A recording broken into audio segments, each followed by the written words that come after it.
कोकणातील प्रत्येक अपडेट जाणून घेण्यासाठी आजच माझे कोकणच्या सोशल मीडिया प्लॅटफॉर्मला लाईक, फॉलो आणि सबस्क्राईब करा।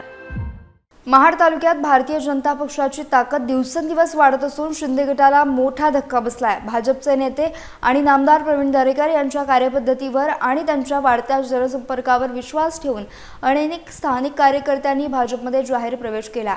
शिवसेना शिंदे गटाचे फौजी आंबवडे येथील माजी सरपंच सखाराम पवार यांनी आपल्या असंख्य कार्यकर्त्यांसह आणि सहकाऱ्यांसह प्रवीण दरेकरांच्या उपस्थितीत भाजपचे कमळ हाती घेतले।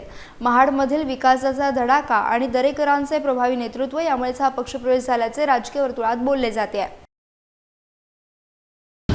भारतीय जनता पार्टीत प्रवेश केल्यानंतर मी आपल्याला विश्वास देतो की तुमच्या विश्वासाला जराही तडा भारतीय जनता पार्टीचे पदाधिकारी कार्यकर्ते जाऊ देणार नाहीत आणि तुमच्या सर्व विकास कामात ताकदीनं मी सरकार, मग केंद्र सरकार असेल, राज्य सरकारच्या माध्यमातून, जिल्हा परिषदेच्या माध्यमातून तुमच्या गावाचा आणि आजूबाजूच्या गावांचा विकास करण्यात भारतीय जनता पार्टी आणि मी स्वतः लक्ष घालेन।